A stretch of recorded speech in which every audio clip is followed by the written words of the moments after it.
Hello and welcome to Cartoonist Kayfabe. My name is Jim Rugg. I'm Ed Piscor. Man, Ed, looking at a doozy today. The Best of EC Comics Artists Edition, Volume 2. Excited to dive into this. Before we do, we have a new project in the works. Cartoonist Kayfabe, Comic Book Christmas in July. You guys know those little neighborhood lending libraries that are around? I feel like most neighborhoods have these, or you see them locally. There are a lot of makers out there in the audience that have a box of contributor copies, or they have maybe some doubles. What we're suggesting is the last Saturday in July, take some of your extra comics, populate those lending libraries with comics. Let's make some new comic book readers by putting comic books where readers can find them easily. And those lending libraries are the key. So Comic Book Christmas in July, the last Saturday in July, stock those local libraries with your doubles, with your comps, with some good comics to attract new readers. And this is the latest idea to make that work.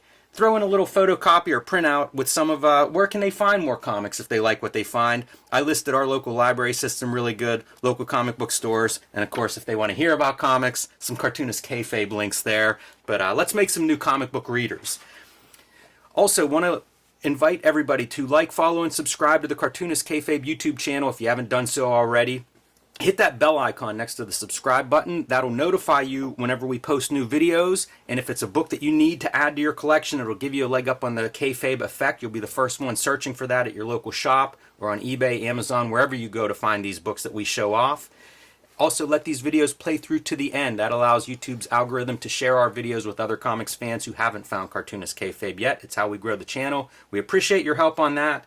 And without further ado, Ed, let's dive into one of the greatest original art collections. Unbelievable that we have access to a book like this. What we are looking at right here is a illustrative collaboration between Al Williamson and Frank motherfucking Frazetta. I'm looking at these marks, right? Like, that looks like making use of a brush that has split hairs. Yes, it does. And you know what?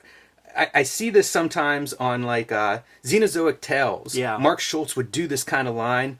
I really like that mark. And I don't know, man. Maybe it is a split brush. I don't know how else you would make it. One of the other things that I really like is that, you know, these guys are true pen warriors, and they know where to put holding lines and where not to. And quite often, the idea of even putting the holding line, which is not natural, you or I do not have black lines around our That's outer right. shapes. I can verify that.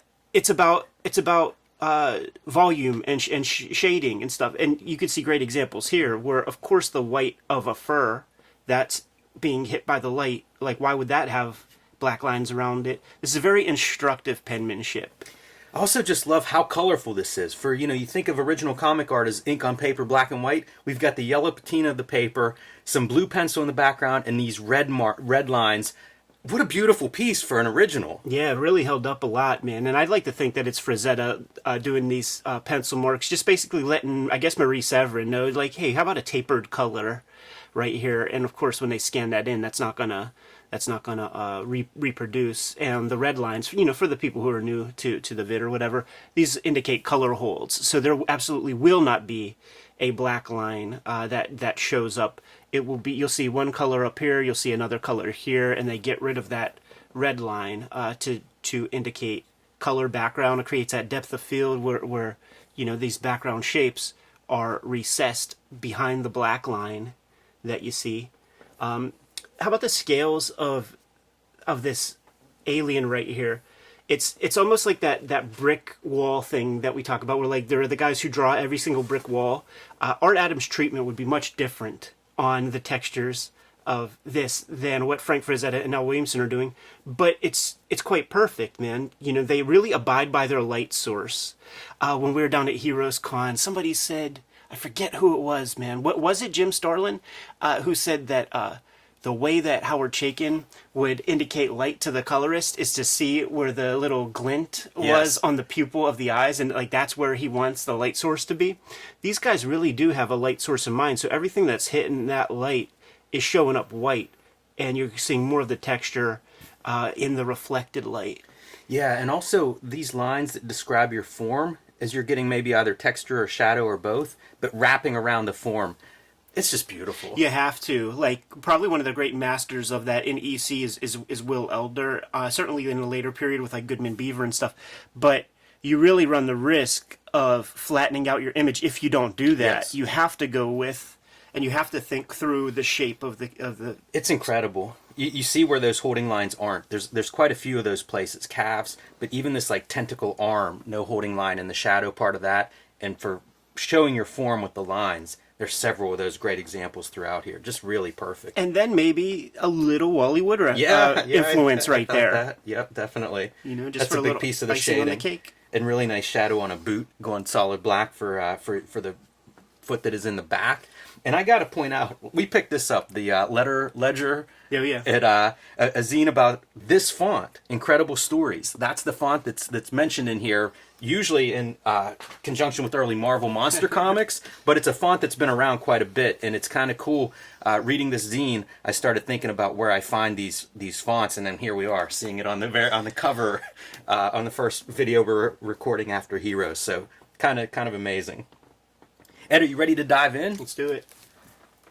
Oh man! I mean, that's there. You can't do another set of end papers for this kind of book, and this is just letting the Kayfabe crew know what's in the pages here. Yeah, talk about a preview, but geez, Master Race, bigger than it's ever been. This is an 8-foot mural if you had the whole page in front of you. This is what I want in these artist edition end pages. Like, really take advantage of this canvas, and that's incredible. Yeah, it really is, man. And, you know, for those playing at home who might be new, this is the artwork of Bernie Krigstein, who is represented rather well in this volume.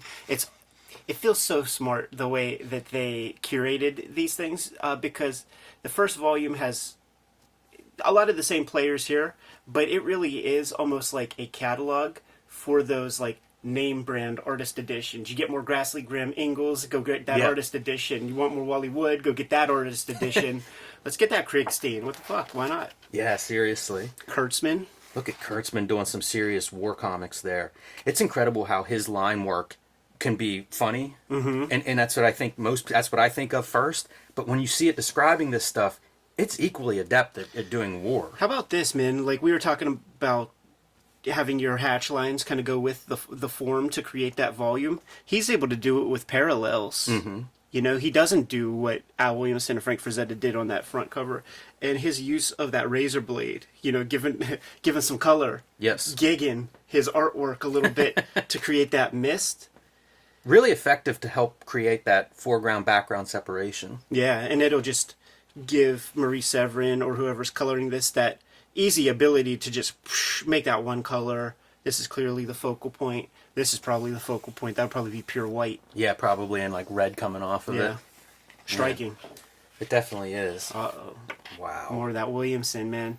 He would often use photo reference and pose stuff. You know, all these guys are probably him and Angelo Torres and Roy Krinkle. So when you get poses like this, you don't draw that out of your head. You know, like you're seeing some photographic imagery, and what this image just communicates, it's like the end of a fire, dude's getting up, and like a dude yawning. It feels almost like rough for a Norman Rockwell painting from another planet or something. But then, like, look at that, dude. You know, just these, like, it all feels so considered, and then there's these things that just look like kind of quick, but more of that split hair stuff. He's really putting that to great effect. Yeah, it's almost a dry brush. Yeah. Just not quite there, but I'll give props to Randall Dahlk, the design on this book, because we often look at these things and the designs sometimes work and don't. I love this. Like, take advantage of these canvases, man. This chance to show off this art on a 2-page splash this size, it's phenomenal, and you really get to see, like Al Williamson, you know, these broken up lines and stuff. Details that I would miss on a smaller scale. Oh, yeah. Or my head would be under the camera blocking everybody's view at home so that I could see them very close. So fantastic to see this stuff at this size. When you see these lines, like it's cool, right? It's fine. But there's a heavy hand to the brush. He really is a pen guy. It's very, it's an organic brush too. I don't know if you're holding it up or something, but if you know, it just feels like that kind of like drawing with brush. I saw a David Show video recently, and I think he had a brush pen. And it's a different brush, you know, it's a different line, I should say. Yeah. You know, depending on how you hold it. And that's what I get with that. Trying to bring out textures. You know, like we see it all over, from the mushrooms to the mountains in the background, all the vegetation, like all the textures they're able to do in black and white. Nobody does texture like this anymore. It just doesn't really exist in today's comics. It's almost a black and white painting. Yeah.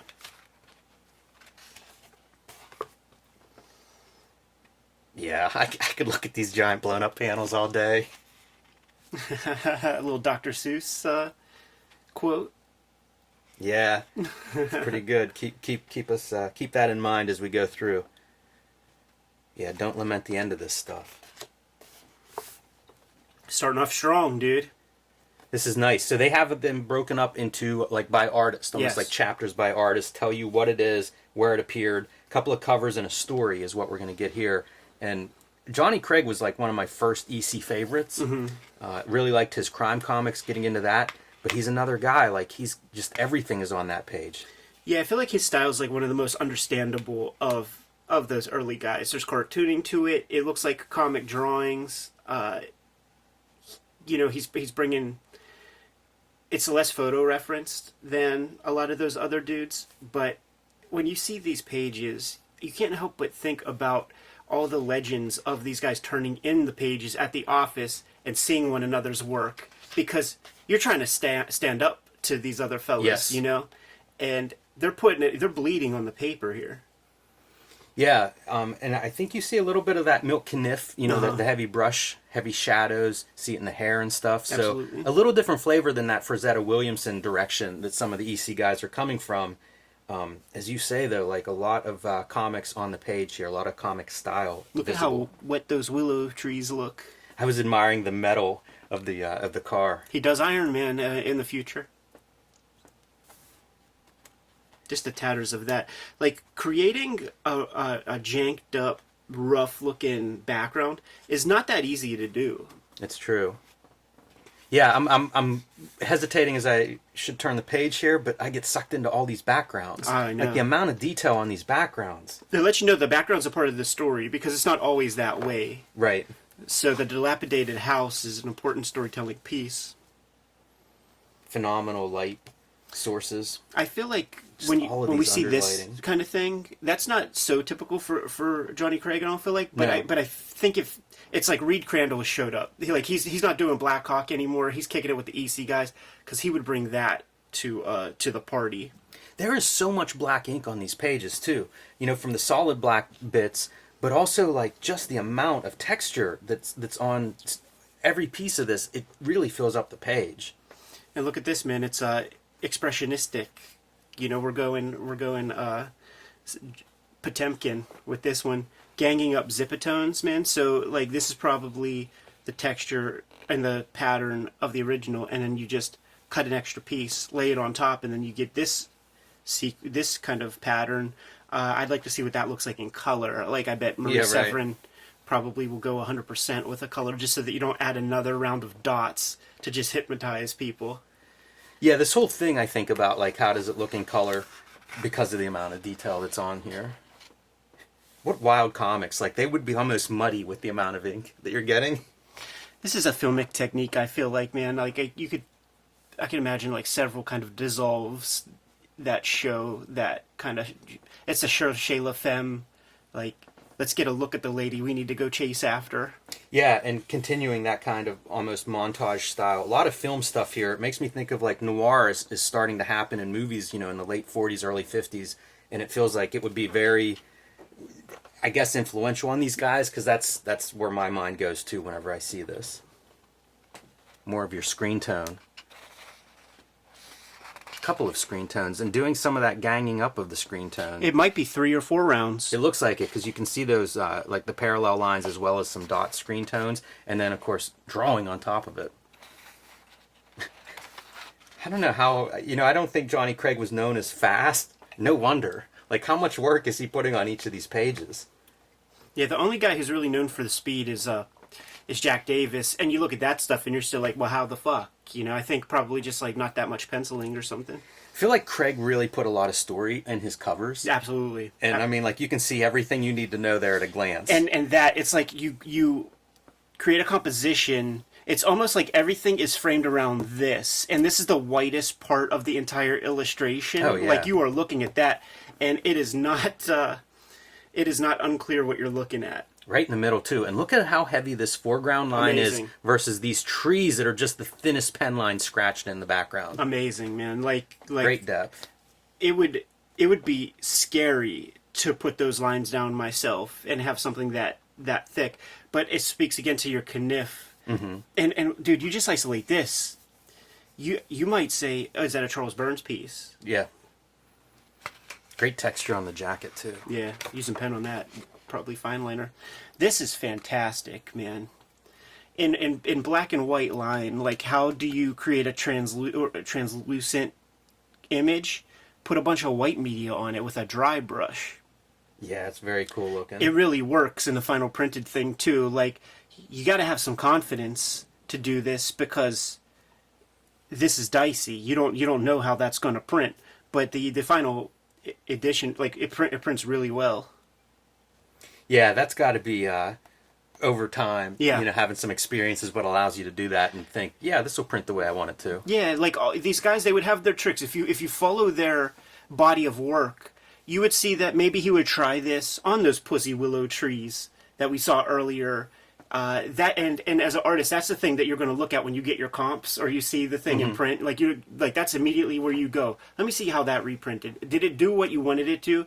Because then you could have the confidence to make a prime feature in an image contain some of that. And just look at like the sort of confidence that he has as an artist, because he had to draw this guy. So he drew a face, and he took time to do that and to accurately light it and all that stuff. And now he's going to go over it in white. It seems like it seems antithetical. Yes. But Kill your darlings. Yeah. All right, man. Heading into the Jack Davis chapter. Jack Davis, another EC artist that has his own artist edition dedicated to him. So we get one big story from him, Last of the Mohicans here. And right away, man, you already see this kind of like reverse screen tone, this white screen tone here. These guys are just doing so much work on the page. And I guess if you pay your artist more than the rest of the industry, that's what they come back with. I feel like these guys, you can see their appreciation in the artwork. They were going for it on all of these pages. Adding white on top of that screen tone, no less, man, to give you some of that current in the water. Jack Davis, such a pleasure to look at. That's fun. A little bits of cartooning up top. Yeah, do you see it? Do you think that's this piece, right? Probably. Yeah, maybe. Working this out. That's amazing if that's the extent of his layouts.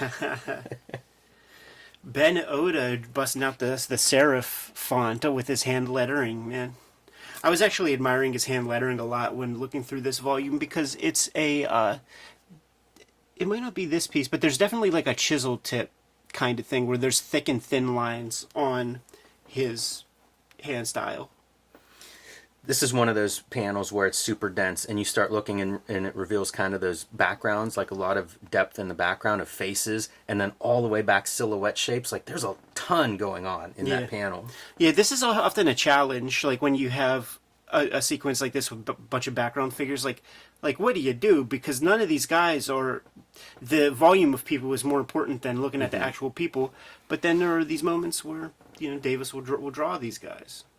I like this effect for foliage because it is this, like, these dudes are being chased, hunted down, and it's sharp foliage that they're running around and evading in addition to the soldiers that are chasing them. He's good at framing. Yes.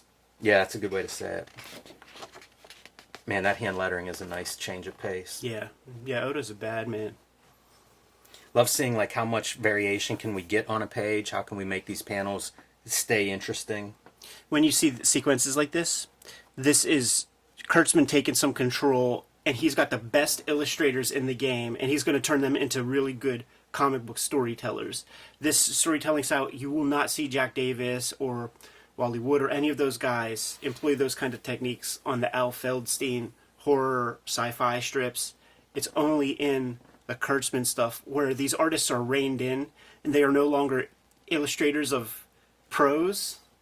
They are cartoonists. They are making comic books, which is, it feels different than the wider EC world where it's rarely ever even a panel-to-panel sequence. It's like days of time can go by between panels often. It's rarely a moment-to-moment thing. That's a great 1-2 side-by-side panels. And a cover by Jack Davis here on Incredible Science Fiction.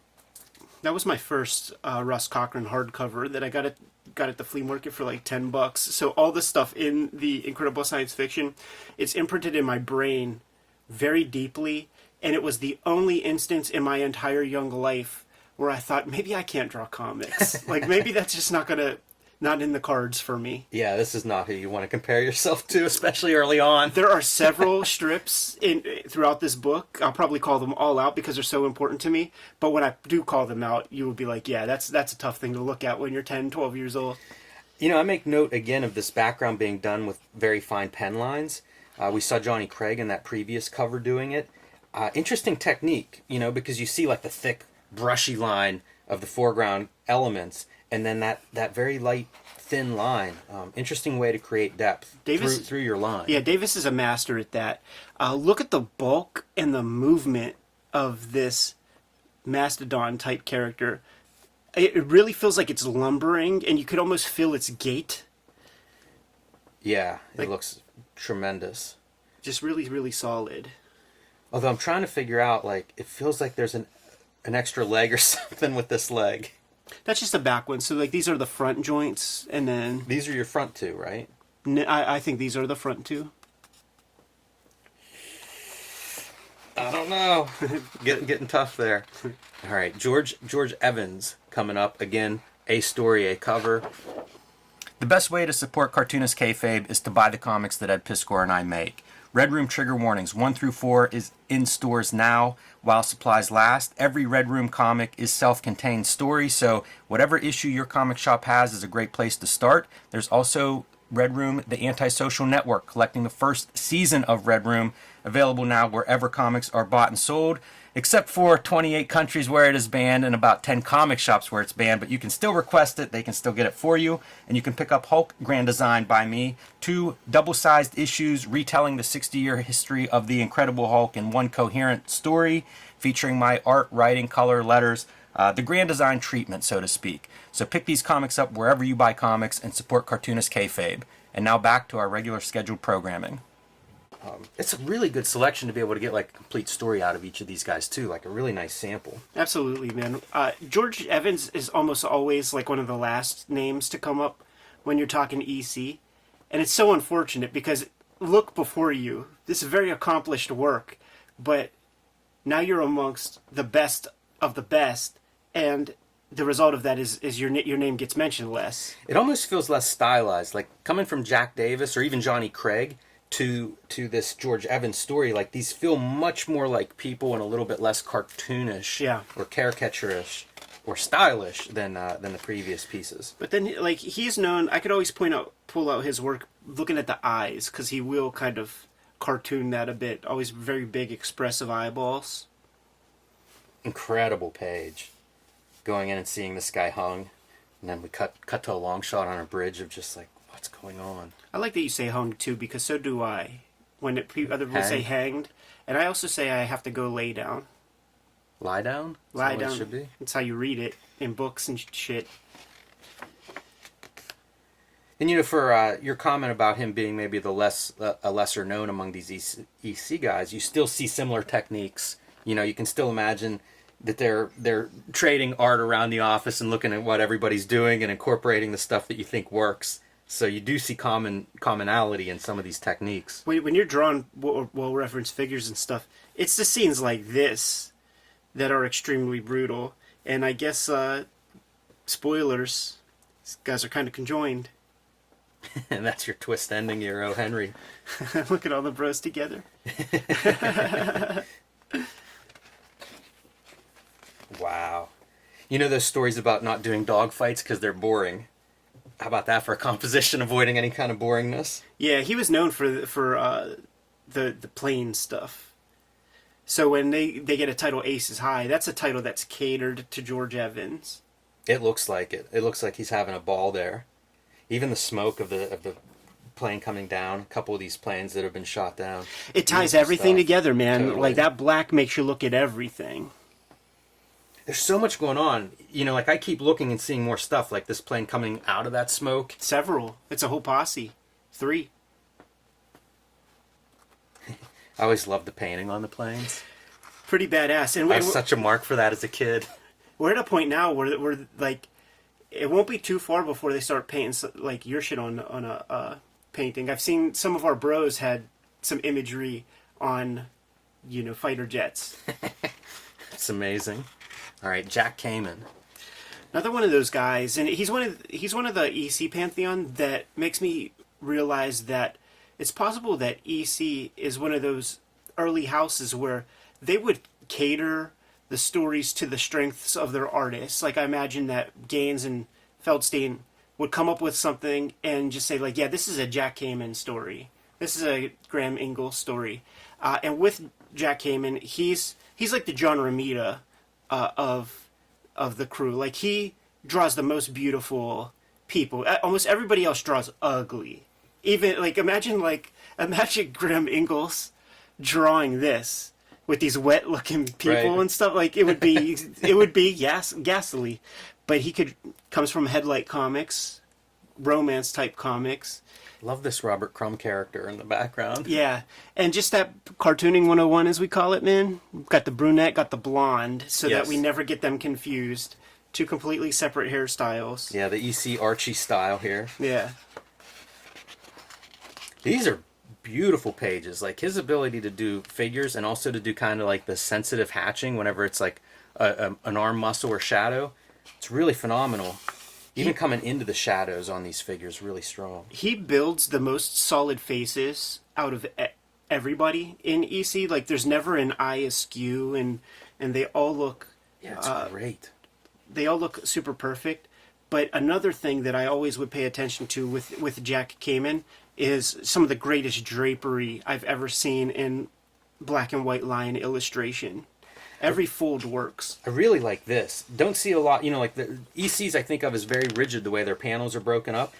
Even this piece, it feels like you're doing some doctoring to get that figure to fit in there nicely to break a panel. Don't see a lot of panels being broken in these EC comics, and he's doing it a few times. That's true, because it would be lettered ahead of time. Mm-hmm. So this is lettered in with this in mind, that it would just break. The panel would be this way, but he figured out a way to actually get some drawing in there, because look at all that fucking prose. Yeah, it really makes these pages, it separates these pages. Again, try to keep them interesting. Can be a challenge, I think, and he's solving it in a way that we haven't seen before. It also makes those figures feel really big. Like they're bigger than a panel, so you don't see that in most of these stories. Breaking the open panel. This is what I was talking about with the shadows. Like he has so much black in these pages where, like, I don't know how you would think to put that much black into these figures, like almost all in shadow. Doesn't feel cinematic. It feels like something else that he's doing. I notice this stuff when watching movies and when there's some interesting lighting happening. But like when the ear casts a shadow, that's like a very wild phenomenon to see. And then to replicate that in a drawing, like, good luck. But he completely pulled it off. It's almost Uncanny Valley, some of these faces, some of these close-ups. Yeah, like, look at this, man. Super thick for the upper lip, or the sort of down plane of the upper lip, and no holding line for the top of the bottom lip. Just, like, letting it go, and it completely works. You're right about the great eyes. We've seen several of these just in this story. Just perfectly built faces. I know. Frederick Wertham was right, man. Yeah, he really was. There's another one of those figures breaking all. I mean, how dramatic visually is that choice? Yeah, and it defies storytelling. Like, it's not a good thing to do, like, for comic book storytelling, I don't think, because it's like I feel like, once you hit this, I'm looking at that before I'm reading this. Right. So it was Ivan Brunetti's thesis that the 22 panels that always work that Wally Wood laid out is really 22 panels, 22 ways to keep yourself excited while drawing fucking Al Feldstein scripts that have a million words on the page. So that's what you get more with their stuff. That's why I talk about, like, when you see the Kurtzman books, the Kurtzman strips, he takes these guys and turns them into actual storytelling cartoonists where the story is paramount. It just so happens that you get the best illustrators who are also putting their own illustration flourishes on it to make, the most astounding comics of the brand. And I see Red Room in this panel. The silhouettes, the blood splatter, like all of it. It feels real good. You know what I like here, though, is this effect of, like, almost a reverse starburst around them. That's kind of a cool flourish. It's a nice detail that would not have to be there. Like, that's really adding something. Also, the lettering's real nice. The Scream lettering's always a classic. Don't these pants feel pretty accurate? The way they look good. The way the drape kind of, it doesn't wrap around so much. It kind of hangs. Yeah, it looks good. Uh-oh. Here we go. So Bernie Krigstein, one of my favorite EC guys, and we're going to get 4 stories out of him. Yeah. This is reason to buy this book alone. I'm such a fan of his stuff. And really, as you go through, they're all different from one another. They are, yes. I would say, like, he's the most mature in his delivery, in his approach, and just the draftsmanship.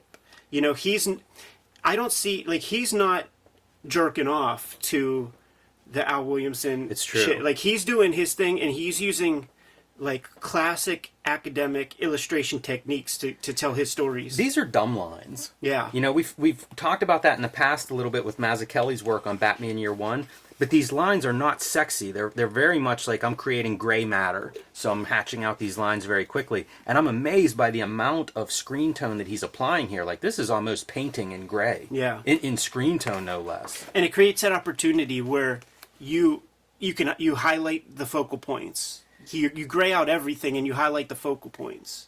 This is just tour de force stuff. So we mentioned how these boards show up with the lettering already on them, so it's kind of almost broken up into like a 3-panel piece. But he was interested in the storytelling as well, and would go through and like cut this stuff up or break the panels even further. So you're seeing him like, you know, taking these and then subdividing them even smaller. And like this kind of a screen tone, it's just this abstract piece on top. Like, yeah. we haven't seen anything like that. And it's perfect for the moment because this is chaos. This is a panel of chaos.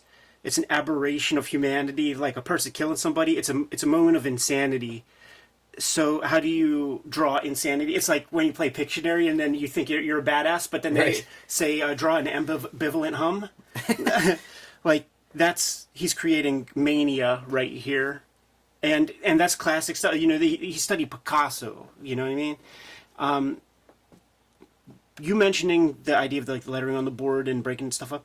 I mean, this is proto Master Race. It's perfect for it to be early, because breaking stuff up like that and having that many panels, just was never done. I love the use of like just shapes for lights. Very much feels like a night scene, especially where those lights are out of focus. We've all seen that either in photos or video or in real life, where they're just kind of a circle of light. And then all the running, I'm so impressed by that. That's a hard thing to do and make look dynamic, and he pulls it off over and over. Another abstract, man. It's supposed to be the flashlight. Mm-hmm. But look at it, 3 or 4 different approaches to flashlight. You have this with like a white highlight on that guy. You have this kind of a smoke burst of light. And now we get a close-up of our guy, the murderer that's being chased down, and grotesque, that face. Cartoonish, that face. Yeah, I mean, this is the stuff that Klaus was leaning into during, like, if you ever look at his strips and prime cuts, he was really playing with that Krigstein kind of effect. And see, here's what I'm talking about. Like, you could just like highlight your focal points, but just gray out everything. Right. And in 2 seconds, you see he's manipulating you to see all the important stuff. Allow the white eyes to show. Ed, were you shocked whenever you got hold of this at how much ink is on the pages? Oh, totally. Well, how much zip specifically, because you just never see that. Yeah, it's just covered. It's so... I mean, this is like it's built to be a black and white comic. Totally.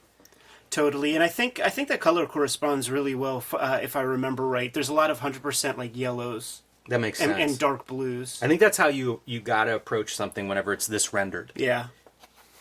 Because color is really something that could just make it too complicated, too much, if you're not careful and understated with the color.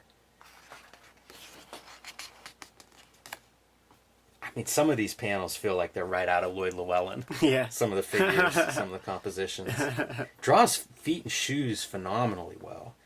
You know, you mentioned like photo referencing and stuff. It feels like, you know, everybody's got shoes, and that's the stuff that he's taking advantage of to look at and reference and really, really nail. And man, every screen tone he has in this panel, maybe.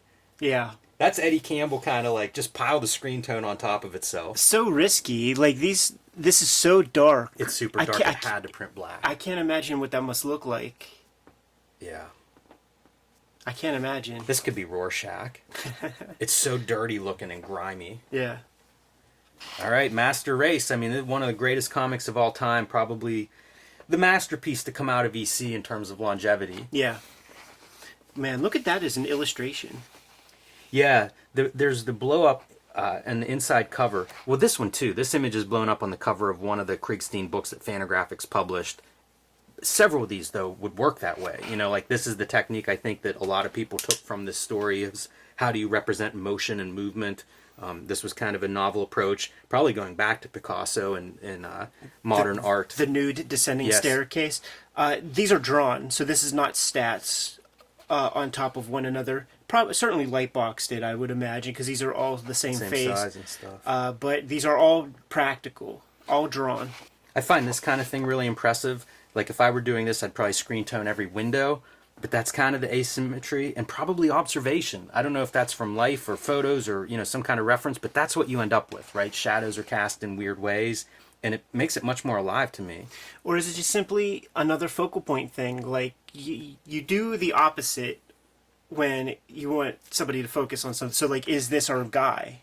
Is that who Krigstein like wants us to look at? Yeah, it could be. So, mentioned cutting up these panels on the previous story, and it wasn't so much cut up as subdividing, but here it really is like cutting and rearranging to create his effects. And I believe the story is that he ended up getting a couple extra pages for this story in length because he felt that there was a lot of potential in this story, and fought to have like the length he thought this story warranted. Yes, and just dude, imagine the bitch of That's this. wild. That's why you get an artist edition. Yeah. Yeah, and when I heard that Master Race was in this, that's why I scooped it up, because we always heard about the cut-ups. So, like, let's see that. I want to see the hand at play. And, like, and how do you do that? You know, and keep everything oriented correctly. You know, it doesn't look chaotic on the printed page. You don't notice it. But that's an extra level of work that could probably draw 2-3 panels in the time it takes you to paste this up.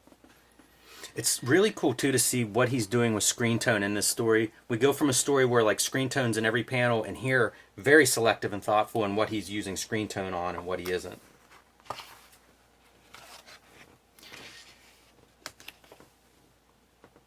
These kind of geometric pieces, really impressive. Yeah. And that's that mid-century modern style, which... Don't see it in the other EC guys. You know, this is somebody who's looking at museum, at gallery shows, and incorporating some of those ideas into his comics. We mentioned it in the Kubert School thing, but Alex Stevens was a real devotee of Bernie Krigstein. It makes total sense. And would bring that kind of no holding lines, using gray tones and stuff like to his future works. And I would encourage everybody watching this at home. We did an episode with Warren Bernard on Master Race. Seek that out, because this is really one of those comics that probably you're not going to do justice to in the 10 minutes we're going through this story. So I'd encourage everybody to go check that one out. And I love this. So here again, you know, whenever you see the words cut up, he is really doing some work on these pages, and for emphasis, right? Like figuring out like this is a big moment, a big visual in the story. And you never get this in the EC comic, a big landscape panel. Yeah, it really feels emphasized. And again, repeating this kind of stuff that we saw on page 1. There's so much happening in this story. Both the story itself, phenomenal, but the comics making part of it and storytelling that he's doing, it feels like just a guy exploding. Yeah. This is an important story. I imagine Krigstein completely understood the importance of it. Guys like, you know, Simon Wiesenthal and dudes like that were like in the game already with like post Nuremberg trials, like sort of when far fewer people were being tried in person than everybody would have liked. Nazi hunting was a thing for, I mean, I read recent articles where some little crusty old men just got caught. Yeah, living in like Cleveland or something. I think there was just one of the Peak TV show about, I think, modern day people that continue Nazi hunting because of all the treasures that were stolen and then basically passed down, and are still many of them still in other people's hands instead of the original families that had them. This kind of stuff, like the geometric lines, I think is really interesting to bring into the story. It's one more piece of almost like order coming down, justice in a way. But then you get it go from this kind of order of the subway station into almost the ghosts that are inspiring this chase. You gotta be have such a sensitive hand when dealing with this kind of thing. Like, Krigstein might only be the only guy that could do this. You are 100% right. As good as these EC artists are, it becomes a cartoon in certain hands if you approach this in any less formal respect than what's happening in the monster commandant there. Yeah, you almost want to cover this up. Yeah, you kind of do. Because I do want to spend time on here too. Right. But man, and repeating our motion effect. From this distance, I was wondering if that's grease pencil, but that's just very fine hatching. That's so metallic. Yeah. This is the zoom on the end pages, and if you have this book at home, or if you want to go back in the video and pause it, I would say it's something to see this stuff up close. Just this dry brush waving out. A lot of moments of his work get into almost abstract territory. It's very illustration conscious compared to, again, a cartoony approach. And this is you have to stick a landing in a strip like this, and that's exactly what they do, because in a comic book landscape of no nuance, good guys, bad guys, this has a resolution, but nobody's happy. Everybody, it's all bad. Yeah. This guy, he got revenge essentially, but he doesn't feel any better. Yeah, it's a great story. Wow. Amazing. All right. Clear the palette. Yeah. On to the next Krigstein Unicorn Chaser beast of a story. This is one I always see this image in my head. It's a Squatron cover, I believe. Issue number 8. And one of the great illustrations of Krigstein, in my opinion, the textures that he's getting out of that chicken. Just the giant chickens in the foreground. Yeah. What a choice. Yeah, it seems too well referenced. He might have thrown a couple dollars down one time or two, because you can't come up with that in your head. Should be the cover of the Charles Williford Cockfighter book, Zipatone feathers. Uh-huh. Yeah, it's all over the place. The texture there is so rich. And some honest to goodness cartooning on these fellas. Yeah. Damn near Jack Davis. That's exactly who I was going to say. Much more in that EC tradition of cartoon guys. Klaus will sign his shit 2022 AD. Nice. Even that signature has some Klausian, the scripty Klaus signature, some similarity. That's a little 1990s image. That's true.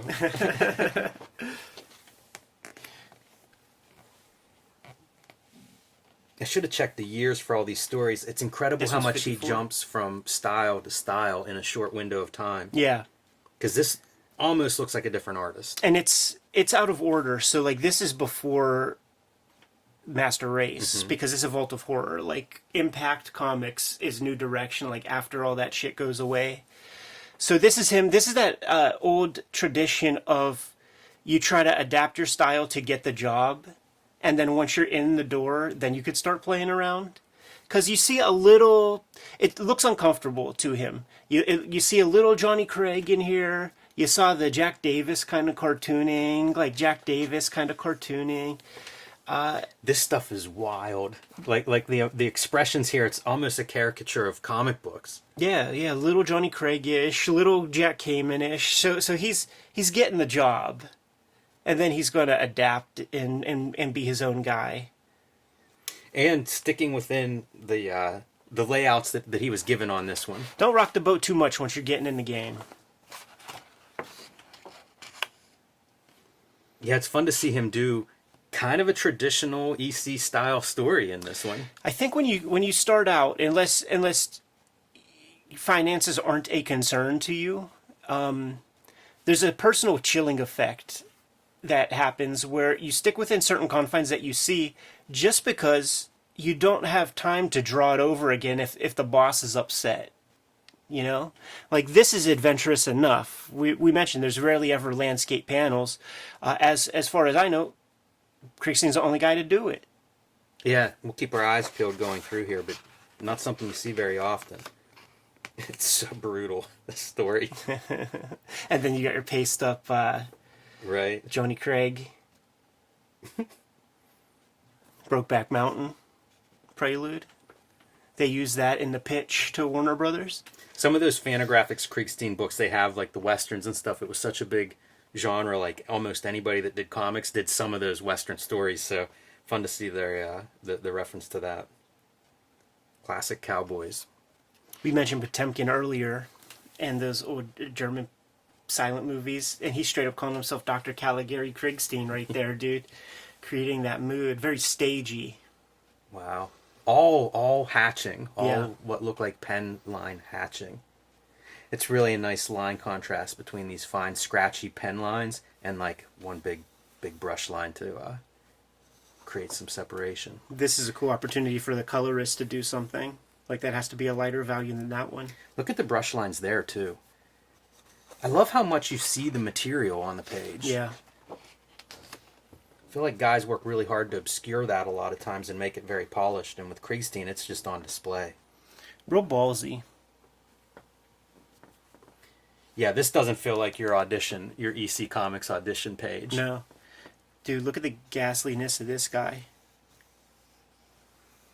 He just, to go between like these kinds of heavy brush pieces into this sort of fine pen line hatching, I love it. Real Dickensian character. Just imagine, oi, governor! Look at your foreshortening on this hand. Oh, yeah. Breaking the panel border too a little bit, but like totally that's a something we'd see Kirby make really good use of a decade later. Speaking of Kirby, right? Like that dramatic foreshortening.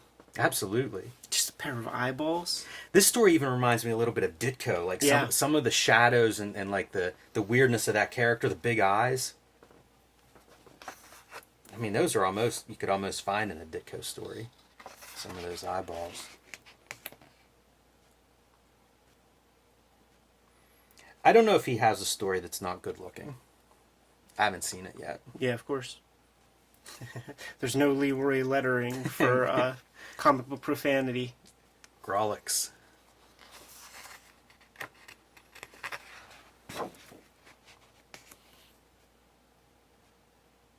That's a pretty cool effect. I wonder if that's something that he cut out. You know, I mean, you can see it's been cut out, so a piece that he came up with to, just give it that little bit of a tilted angle, something askew. Tilted angles. Take a Genius. look at that right there, man. Man, both of these, right? Look at that staircase. It's a death trap. Yeah, that's phenomenal. That's another, like, illustration. It feels like something I would see in a painting rather than in a comic book in hatching. Yeah, or just like the real life thing. Really, is just go to the Warner Brothers set or something. Like these rickety old constructs. Very nice selection of Kurtzman represented here. Yeah, even some old stuff, man, with his sci-fi work. Like, his sci-fi strips are just the greatest. And they stick out like sore thumbs because he still has Ben Oda doing the lettering amongst all the Leroy lettered stuff. This is a classic story. Famous image. And once again, busting out the razor blade. Yeah, and a lot of white. You can see how much is added afterwards because you can see those lines behind it. That makes me wonder, like, does he draw this and then think, oh yeah, we need more action on this page, and then add those? Good depth with the heavy brush and a thinner brush for the background characters. These moments like this with, you get your focal points. Yeah, that heavy brush line is... I don't know anybody that really does that. To go that heavy. It creates cognitive dissonance with this kind of subject matter and these kind of rubber figures, but it totally works. These stories are always brutal, but with drawings like that. It's completely different, but in a way, I feel like this is the closest to a Krigstein in the EC stable. Yeah, absolutely. Because he's treating line much differently than the majority of those guys do. It has an effect of being almost like, instead of combat photographer, combat sketch artist. Like, you got to get these drawings out fast because this bomber is like circling you guys. Makes me wonder if he's looking at reference like Bill Malden, World War II cartoons and things, and any cartoons really for that matter. because that was a type of visual reporter for, probably the first half of the 20th century. And Kurtzman seems like a guy that would be cognizant of what's going on visually around him, so. And it is uncanny how much of a cartoon this stuff is. Just all rubber figures. Versus your subject matter. And there's one of your, a wide panel. This is the Kurtzman storytelling. Boom, boom, boom. Create that pattern. The Chekhov's tripwire. Yeah. Chekhov's pipe bomb. Yeah, these marks are just amazing. It's fun that we had a Johnny Craig example of almost basically the same thing. You get to see two treatments of it. There it is. Boom, boom, boom, boom. Really great storytelling to go from the row of panels to like hitting the ground below it. And then you got the Keystone Cops showing up. A lot of just that iconographic kind of language.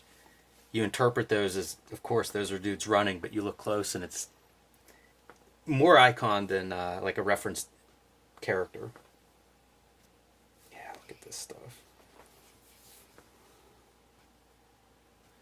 Very brutal.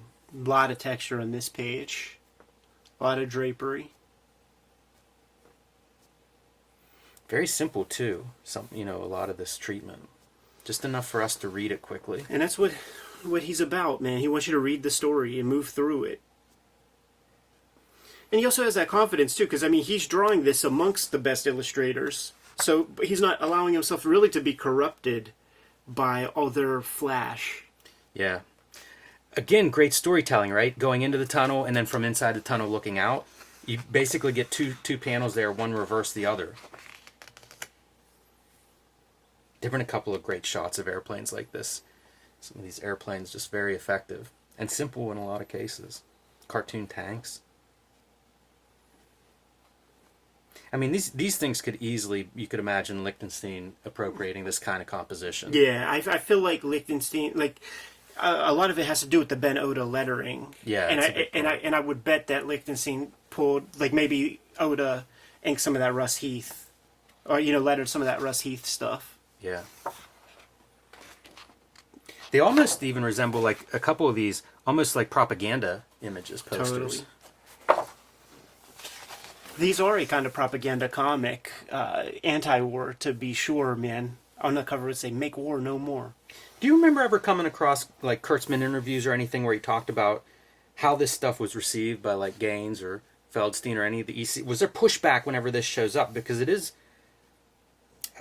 a rougher drawing style. Oh, like his drawing style? Yeah, a less finished kind of approach to drawing. Well, here's the thing. Kurtzman was with them before William Gaines, and it seems like they have a certain level of taste, Gaines and Feldstein. I've not seen any pushback. Good. I'm satisfied with that. And he's always had work, and they've created titles that Kurtzman edited. They held he must have been held in high regard. Saw this in close up earlier. Yeah. That's a stark page. It's just this cannon firing. Great fire lines with the ink lines. Imagine the brush. He just whipped that out. And look at those back muscles, bro. That's so abstract. Almost we're going to Pete Bag territory. Yeah, it's definitely cartooning. Pretty good, again, storytelling. Building that house. Building his dreams. Yeah, this is fun. This feels like very much a Kurtzman piece. Yes. Having some kind of a through line through the story, something to make the story interesting and draw it all together. And it's would be in the same orientation. It would be the same. This is the kind of thing that you hear about Alan Moore, Dave Gibbons using Kurtzman techniques in Watchmen. It's this kind of thing because as you're turning the page, you're seeing there's a whole comic happening in this one spot, and this would be a prototype of stories like The Mole in I think Mad Number 2, where you see the same image over and over in the same. It's almost like animation, like a flip book. It's in the same spot on preceding pages.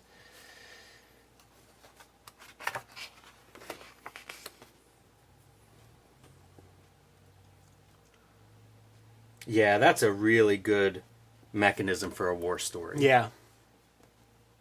Very, again, brutal. It's interesting to see this story and think of how brutal it is because it represents a man's dreams and Right. dreams of his family and everything and the results. And I mean, like the story before, I'm talking about brutal and it's guys fighting in close quarters with knives and gun stocks up against the head. This ain't G.I. Joe comics. Look at the movement from panel to panel with all of these very clear shapes moving you from one panel to the next. I think it's interesting to look at the smoke and stuff coming off too, and that he's drawing it differently in each panel. They're all very simple, but it's still like, how do you keep that visual variety and interest going? It's storytelling too. Like when you watch a fire, like it's that smoldering black shit, and then it's remnants essentially. Like as time goes by. Called me a liar, man, because they got Leroy Leonard Kurtzman in here. But that's Ben Oda. Yeah. Pretty dramatic. You're going to do your splash page. Haven't seen one of those. Absolutely, Haven't seen that treatment yet. Still that Kurtzman. Look at that. How about that right there, Jim? Yeah, and that doesn't look like it's lifted and cut up. He might have written this story himself. Yeah, maybe done layouts or something. Yeah. Yeah, this is a little bit, feels like a tighter Kurtzman style. Maybe doing the sci-fi, that was something that he imposed on himself. You don't see quite as wild of inking. Still some examples, but... He was an editor on this, so maybe that has something to do with it. Like, you know, he's the top dog on those fight books. Very different treatment of the interior rocket than what we see with the Wally Wood.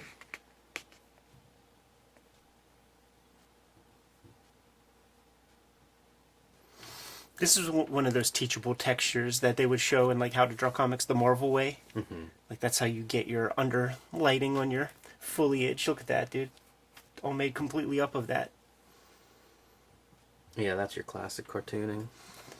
How about that, dude? That communicates that we ain't in Kansas anymore. Not the truth.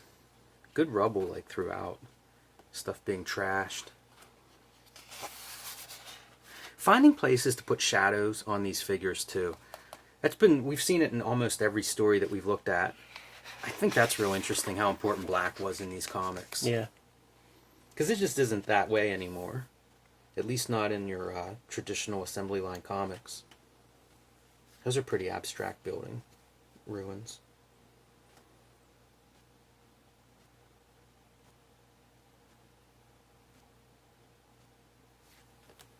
Look at the amount of text in that. You know, you would find that a lot in these things, man. And certainly even in Marvel Comics where they're on the last page and they got to wrap this thing up in a bun. Let's vomit that out real quick. A lot of exposition. I always think these covers look bigger. The figures, and I know they're 2 up, but it still just feels so big and powerful. This is the part that I always remember from this cover. That's brutal. It is, and it's a great use of just that big heavy line of his. Yeah. Look at how loose those figures are. Those background figures. Hey guys! Tell Jonesy here about your armistice. Another great frame. Almost Kirby-esque. Sure. Great moving wheels. That's something you don't think about until you're tasked with drawing it. Yeah. Moving tires. By the way, off the ground. Yeah. The one that we can see near the ground line, it's up in the air. Look at that tank tread. I was impressed by the heavy artillery gun here. 50 caliber. Last time I saw one of those, I think Rambo was taking out the driver of the Jeep that the gun was mounted in. Man, how mad would Kurtzman be with us doing a Rambo reference in his story? All right, Joe Orlando. Mentioned him at the top of the show. Ugh. Doesn't it almost look Filipino? Like a Nino or something? Yeah, it does. A lot of line. And Orlando, long career in comics, going on to be a DC editor for a long period. And stuck with comics. He would draw stuff in Mad even when I was a kid in the 90s. I would see his name show up. And he's another guy like that. Incredible craft. Mm-hmm. He's mentioned, eighth or ninth in a conversation when you talk EC, and that's just there's no reason for that. If he was anywhere else, he would be a top dog. Looks like his line is a little bit less labored over than some of these the Frazetta, Al Williamson, Wally Wood kind of lines, because you see similar technique, the double lighting that you might associate with Wood, but the line seems a little bit less fetishized. Sure. Still very solid. Absolutely. Yeah, it's not like they had a weak link in any of these. Good spotting of blacks. The lettering feels different. Like, there's like more space. It does, and there's some variation in size, like the drop cap here, or some of the bold, emphasized line text. It's slightly bigger. I wondered about that. I think they got a new guy. This is really strange to me, the staggering of some of these tiers. Like, is it planned? It doesn't look like that. Those words have been cut out and moved down. Yeah, maybe this new letter like fucked all kinds of shit up. Making some strange choices. He pulls a spaceship out of his mouth. It was in his sandwich. That's I love that film. So gnarly. Look at that crowd scene. Almost becomes foliage in the background. There's like 1,000 people in that crowd. Yeah. It makes me wonder if the Alfredo Alcalas and stuff like got hold of this kind of comic, because they definitely feel like an evolution of that specific style. Yeah, it's a good call. This is an interesting looking story. I feel like here the line is a little more considered. Yeah, this is much later. And this is the perfect, like the iRobot strips, these are the ones that should be reprinted, Like if we did the first volume, we have a video on that, and that should have Judgment Day, right? Like that's like probably his most important story. So as far as like B stories go or whatever, the iRobot that's Otto Binder. This reminds me a lot of Charles Burns. Yeah. And I can't tell you exactly what it is. It's not a dead ringer for it. It's just some of the compositions and lighting, character design. Yeah, it's down to spirit too. Just the idea of it. Never seen this screen tone. No. Do you know how many of these guys shared studio? I don't, but I do know that the EC office was the meeting ground where a lot of these guys would see this stuff. I do think Joe Orlando did work with Wally Wood, if I'm remembering correctly. That makes sense. Some of these kinds of shadows remind me a lot of Wood. Mm-hmm. Yeah, and this right here, it feels like Wally Wood might have even had his hand on this page a little bit. Yeah, it's very Wood-esque. I like all the different treatments of the panel borders. Again, just keeping things... Try to keep things interesting, and these guys were the best at it. So much drawing on a page. Oh, yeah. You're not getting any blank backgrounds. No unnecessary close-ups. This is not 1960s Marvel for a tenth of the price on a page rate, where you're doing like close-up of the arm on every other page.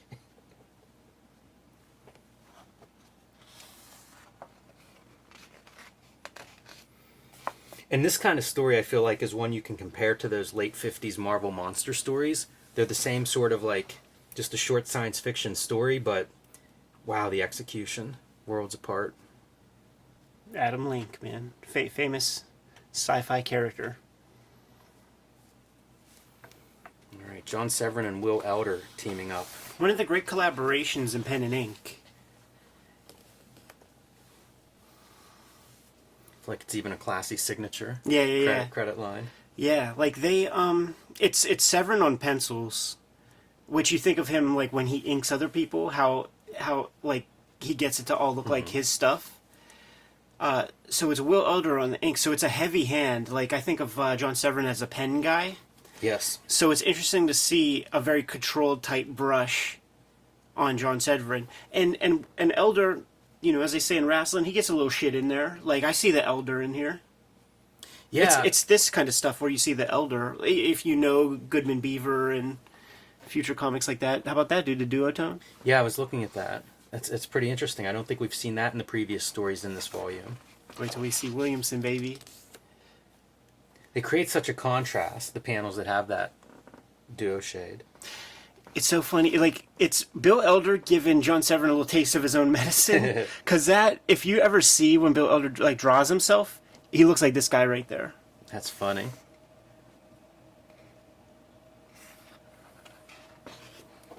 The shades of Stephen Platt. Shell casings. Yeah, this is Bill Elder. That's a portrait. John Severin must have drew him. But you can see the Severin in there. It's so interesting. Like, they are such a tight collaboration. They look so good together. Yeah, it looks almost like a different artist. Check this out, dude. Just duotone paper costs a lot. Right. So we're just going to cut out Of this course. island Uh-huh. amount. Dude, these are guys who grew up in the Depression. You can see it here, too, you know? The duo shade on this page, Well, that's a cutout panel. Sure, yeah, like, and that's how you would do it. It would never be the full paper, but I'm talking about a fucking little piece right here within the panel. Yeah, man.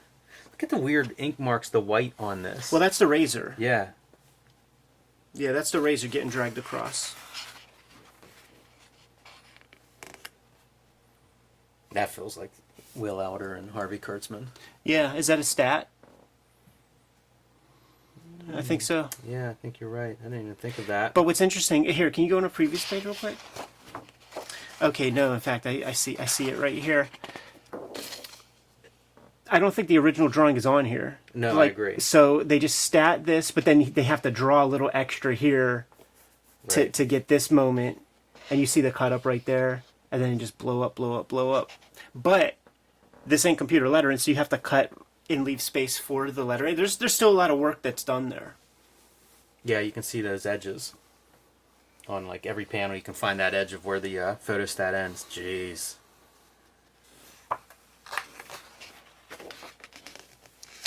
How old's Williamson when he's I know, at this point? You know, like early 20s. The Wonderkin. This is from. Oh no, this says Shock Suspense Stories. It's a great texture for the head. So Williamson-ish. Yes. You know, pulling from the Alex Raymond school. Doesn't that look like a Muppet? That looks uncanny. Yeah, it does. It's strange. These backgrounds are really phenomenal. Like the palace. It's some kind of alien palace. Worth noting that it probably is not Williamson. Roy Krenkel is often known as the background guy for the Fleagles. And the Fleagles would be Al Williamson, Frank Frazetta, Roy Krenkel, Angelo Torres would show up, maybe one or two other guys. So often you might see some chicks that look like Frazetta chicks, and they are.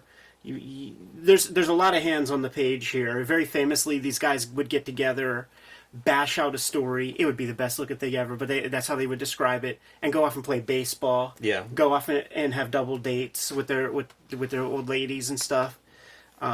It's a very different visual style than what we've seen so far. Yeah, firmly planted in the Alex Raymond school, bringing the Alex Raymond energy to comic books, which really wasn't.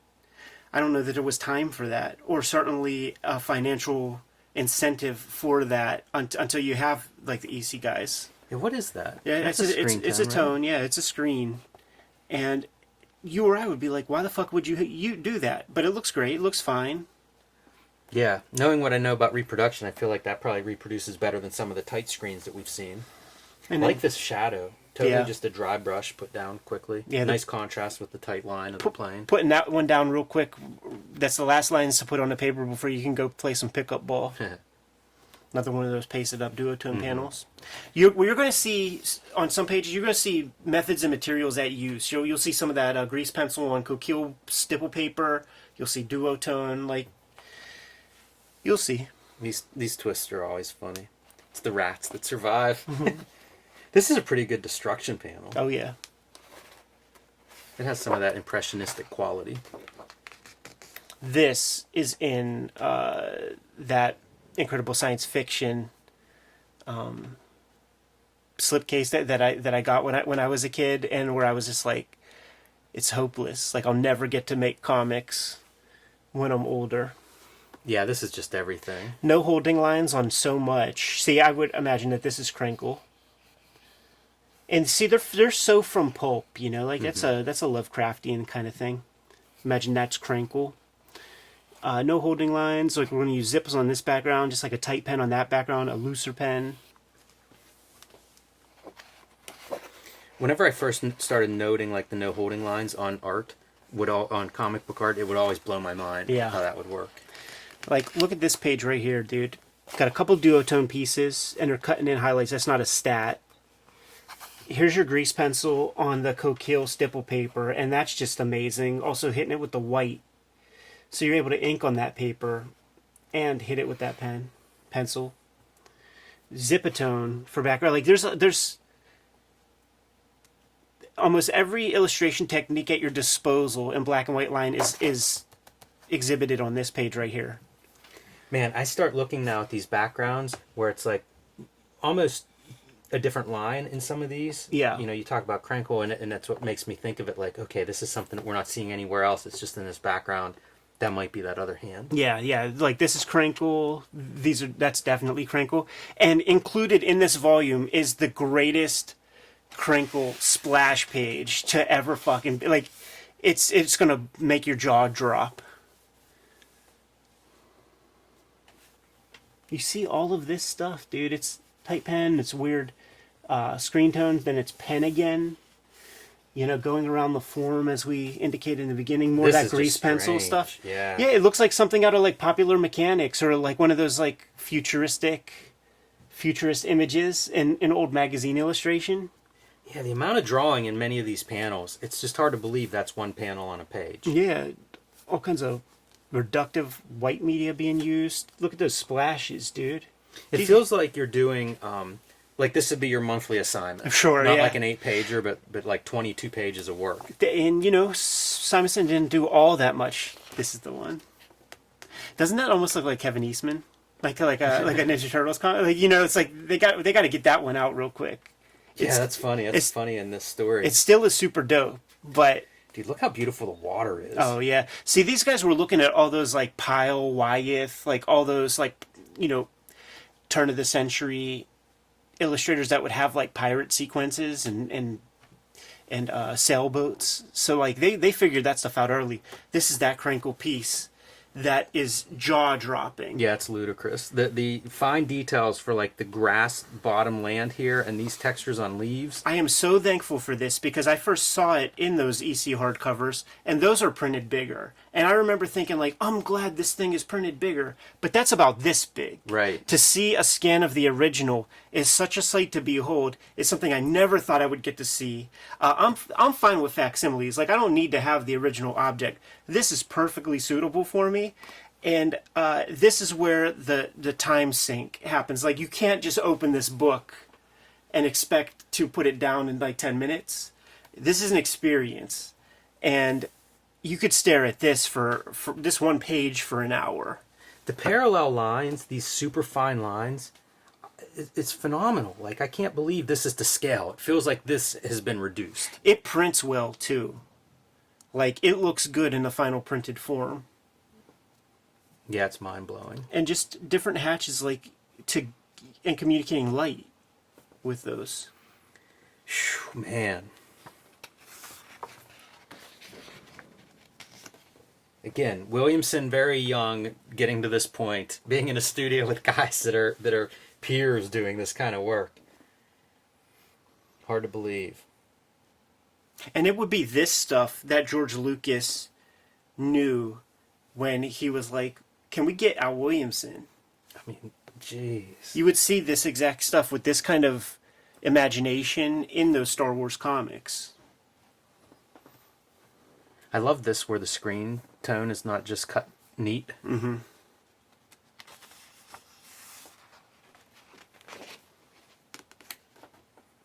You can feel that approach to an Apex. Yeah.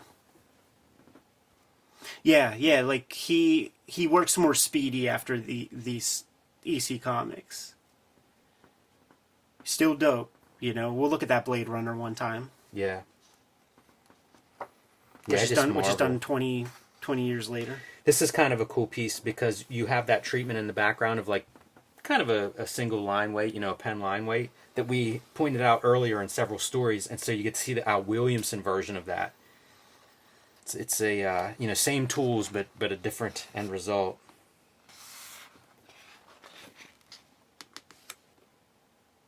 In the Russ Cochran hardcovers, whenever they're padding out the issues and making the pagination right so that the strips read properly, they will print some of the photographs that these dudes used for reference. So every time I see this kind of stuff, I just know that there's a corresponding photo. Love seeing this with the night sky behind it. Yeah. That's another inventive piece, right? We're doing lots of foliage throughout this story. How do you keep making it new? And by the way, often traced. Like, he would project or trace the photo, but when you see stuff like this, I mean, this is a very extreme example, and probably not the one to point to, but probably perhaps a Wally Wood would be a better example, where, yes, you're referencing a lot, you're tracing a lot of stuff, but in that final incline, you have to turn it to a Wally Wood comic. Right. And that's the difference between, like, what you see now, where people are literally just tracing photos and, like, that line is the line. Like, there's, like, a incongruency. Like, this is an Al Williamson piece, and you know that this was a photo. Like, I mean, that is Al Williamson. But he turns it into his own deal. So awesome. Next story here, Al Williamson, and now we're getting even another technique of splatter. Probably putting Frisket or something down to be able to do that white splatter on top of it. Oh, yeah. And this very likely can be a Frazetta lady. A lot of talent on these pages, man. Yeah, I'll say. Wow. Gotta imagine these things rolling into the office, the originals, and people, this was the winner that day, the day this story came in. Feldstein and Gaines were huge sci-fi guys, and the sci-fis notoriously sold the least. Right. But they kept it going out of their own sheer love. So those guys are just waxing all over this, I'm sure. More duotone. Yeah, I love that monster. It's really great in the foreground. Yeah, and this feels like that old Serials. Yeah. Yeah, there were some famous Funnies covers that Frazetta drew that I feel like have that exact Buck Rogers. Seen a couple of these checkerboard floors on past stories too, something he liked. Good way to break up the space. Great dramatic lighting. Insane, huh, Jimmy? Yeah, it's mind-boggling. Humbling. Our cover reproduced here. Cover to this edition, I should say. Did 5 minutes on that one. And then I think the story is like, at least some of this Wally Wood was discovered after, I guess, the Wally Wood Artist Edition. It's amazing to think like, oh yeah, here's another Wally Wood story. Right. Didn't realize existed. He could just do these congested panels, make everything look solid.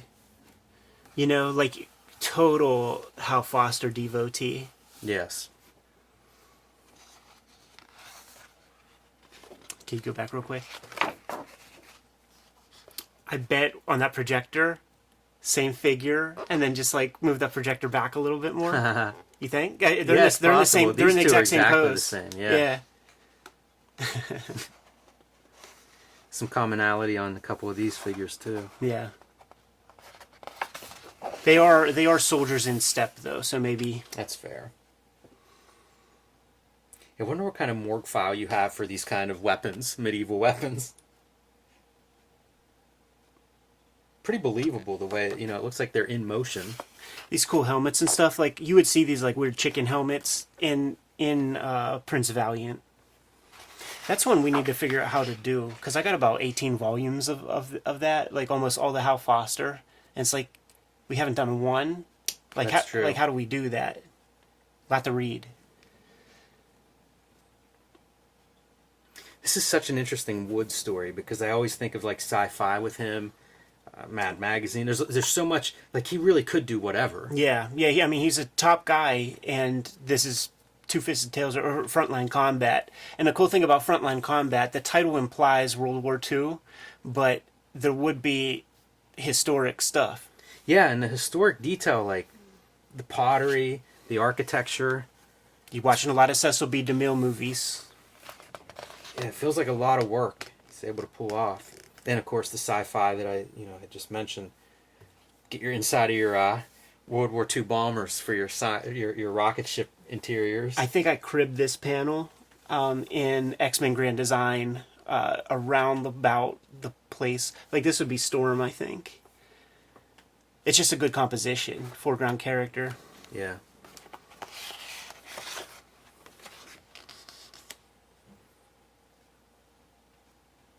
It's interesting to come to Wally Wood after the Al Williamson section. Right. Because you see almost like a brush approach to some of the same ideas and lighting. He doesn't draw superhero proportions, and often when he's tracing his photos or whatever, he's abiding by their natural proportions. So the characters all feel squat compared to what you're used to in comics. And the trick is, like, if you're doing that kind of thing on your own, if you just shrink that head a little bit, you create a superhero. Right. That low ground plane level perspective. Yeah, I'm not crazy about that. Like, she feels so stuck. And that's the thing about Wally Wood, is he's such a hell of a drawer, but as a storyteller and sometimes even as a composer, like those are the second thoughts on his mind to just drawing really cool stuff. Really like these two panels.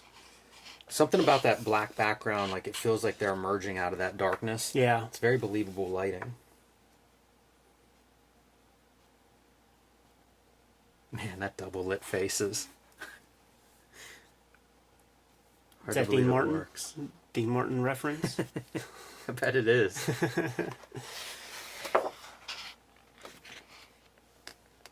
Open panels, very nice. Yeah, this is wild stuff. I gotta take a look. We gotta show this off real quick, man.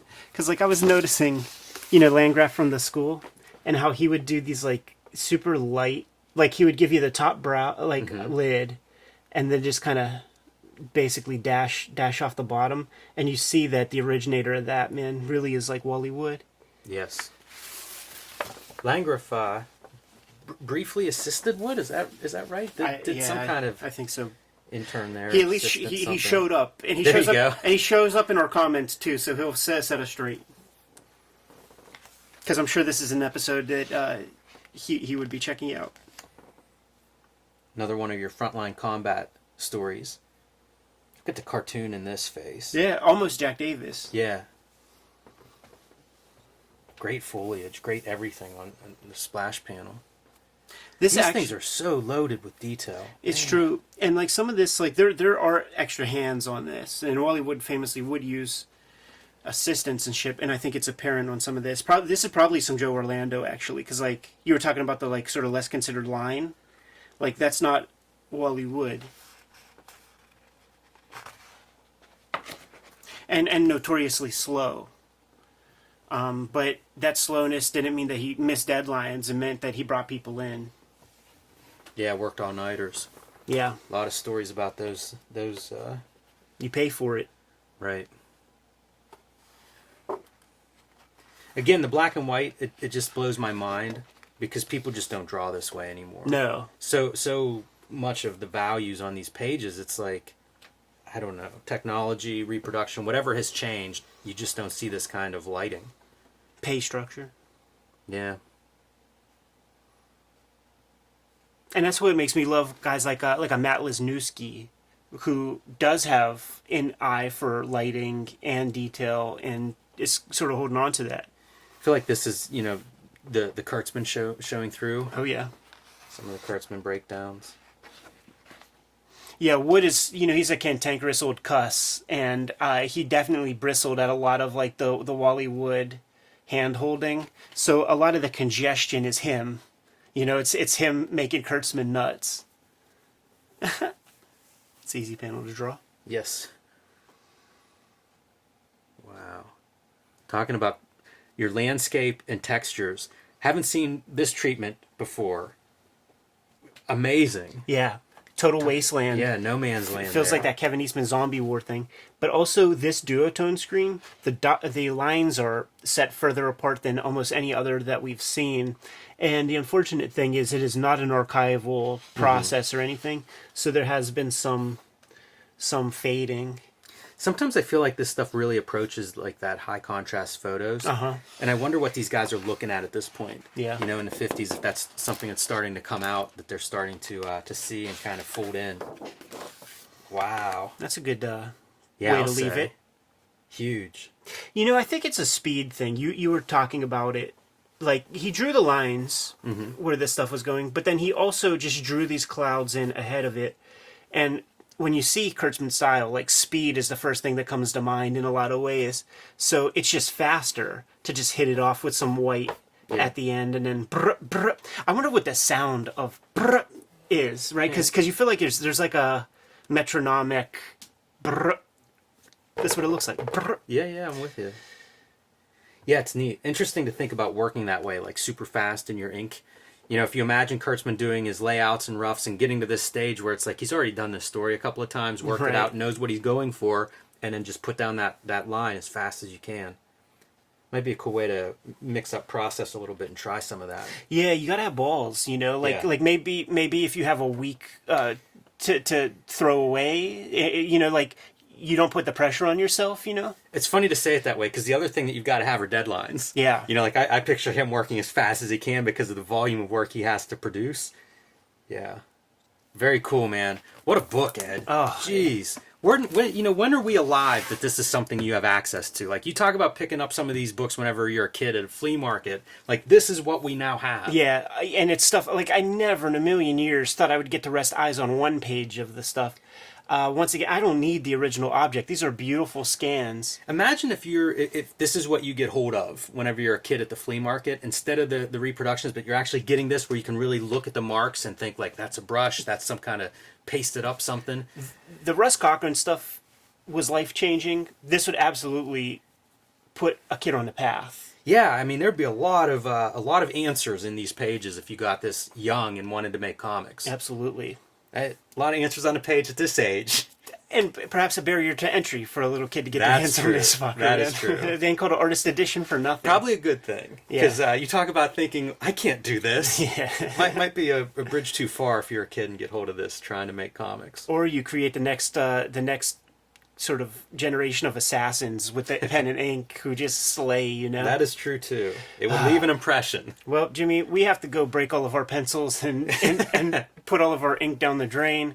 Kayfabers, like, follow, subscribe to the YouTube channel, hit the bell. We'll notify you when new vids are available. What's out there, Jimmy? Hulk Grand Design Monster and Madness is in stores everywhere. It's my retelling of the 60-year history of the Incredible Hulk in one coherent story, writing, drawing, penciling, the Grand Design treatment. And join me on patreon.com/JimRugg, where you can see a lot more of my comics art and how I make the comics I make. Red Room, the antisocial network. Red Room trigger warnings out in the wild as we speak. Murder on the dark web for fun and profit is the name of the game. Banned in 28 countries, banned in more than 10 comic shops. If you don't got to hit your local comic shop, go to my link tree in the description below. You can order the comics and pre-order future comics. That way, you can hit up my Patreon to read the comics today. $3 will get you to the archive there. We're promoting Cartoonist Kayfabe comic book Christmas in July. The very last Saturday of July, we're going to be going around town, stuffing all of those free little lending libraries in our neighborhoods full of comics. I got a whole bunch of doubles I'm putting in there. Have a whole bunch of X-Men Grand Designs and Hip Hop Family Trees. The Red Rooms ain't going in the free lending. We don't need controversy in the neighborhood, but we encourage you guys to do the same with your doubles and any comics you have laying around that you would be happy to share. We need to create the next generation of comic book readers.